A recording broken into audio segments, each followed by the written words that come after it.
Assalamualaikum warahmatullahi wabarakatuh. Alhamdulillahirabbil alamin wa bihi nasta'in ala umuri dunya waddin. Assalatu wassalamu ala asrofil anbiya'i wal mursalin wa ala alihi wa sahbihi ajmain, amma ba'du. Rabbi shrah li sadri wa yassir li amri wahlul 'uqdatam min lisani yafqahu qawli. Pertama-tama yang paling utama, marilah kita panjatkan puja dan puji syukur kehadirat Allah Subhanahu wa taala yang mana telah memberikan kita beribu-ribu nikmat iman, Islam, dan juga nikmat sehat walafiat. Salawat beserta salamnya semoga tetap tercurahkan kepada baginda Nabi besar Muhammad sallallahu alaihi wasallam, tak lupa kepada keluarganya, kepada sahabatnya, dan tak lupa juga kepada kita selaku umatnya. Mudah-mudahan kita mendapatkan syafaat yaumil qiyamah, amin ya rabbal alamin. Baik, yang saya hormati Pak Dudroy SPD MPD. Baik, di sini kami dari kelompok 3B akan menyelesaikan tugas yang berjudul perkembangan masa awal kanak-kanak. Baik, langsung saja saya Muhammad Rizky Ramadhani sebagai moderator dan ada teman-teman saya bagian pemateri, bagian tanya jawab, dan juga ada bagian kesimpulan. Baik, langsung saja kepada bagian pemateri kami persilahkan. Perkembangan masa awal kanak-kanak dan pemahaman perkembangan awal peserta didik.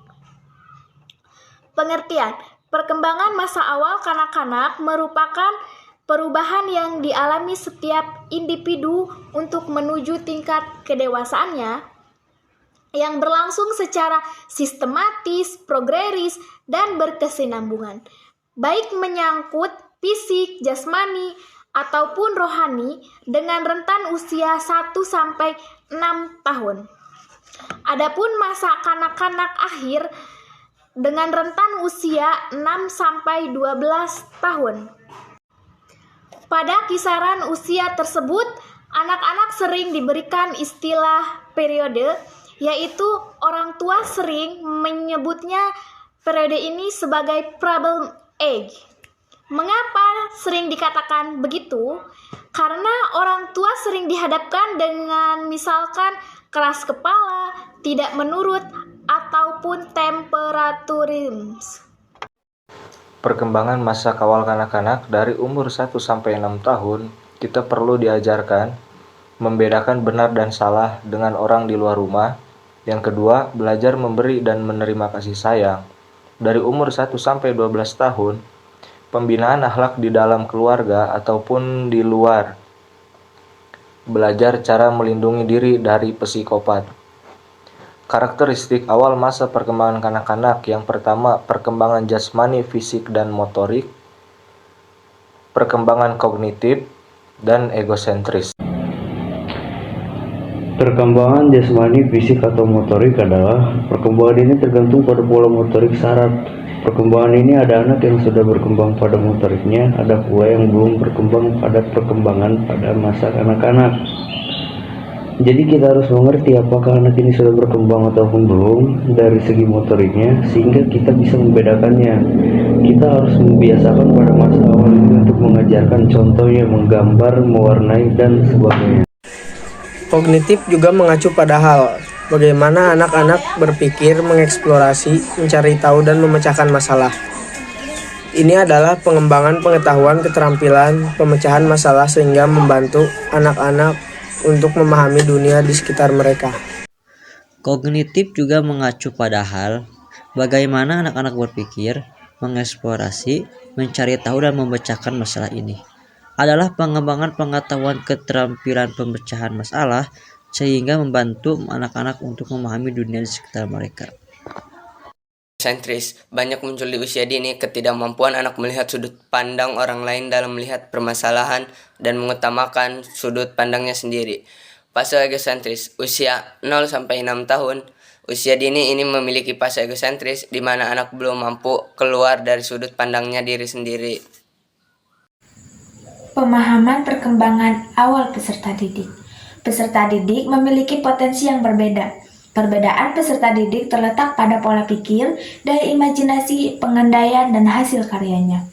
Maka perlu dipilih dan dirancang agar memberikan kesempatan dan kebebasan berkreasi secara berkesinambungan, guna mengembangkan dan mengoptimalkan kreativitas peserta didik.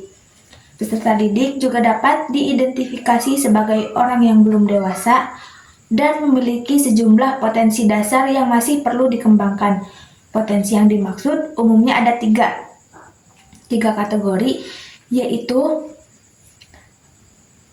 afektif, psikomotorik, dan kognitif.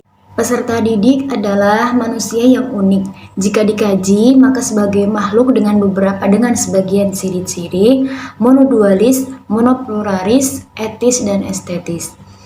Untuk pemahaman peserta didik, yaitu terdiri dari proses, pembuatan, dan cara memahami sesuatu. Belajar adalah upaya memperoleh pemahaman.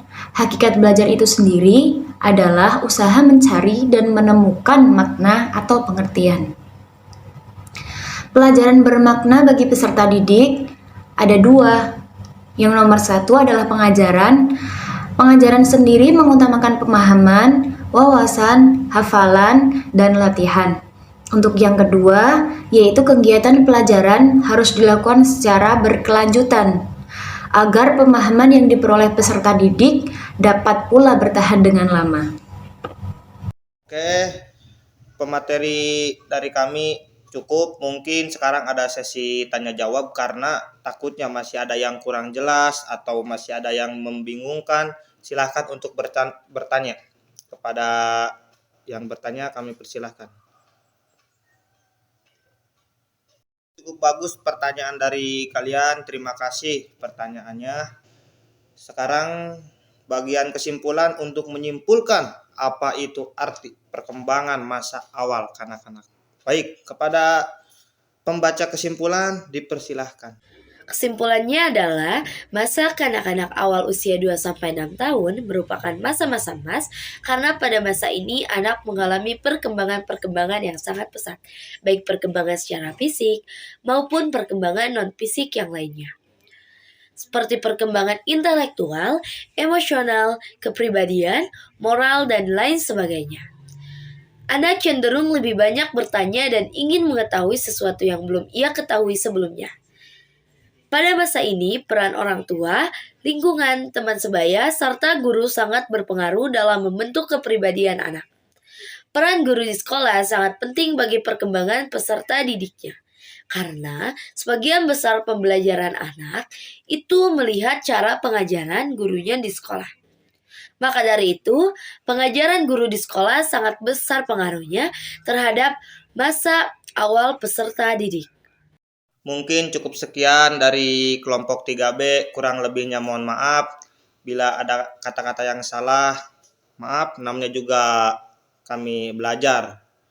Mungkin cukup sekian dari kami, kurang lebihnya mohon maaf.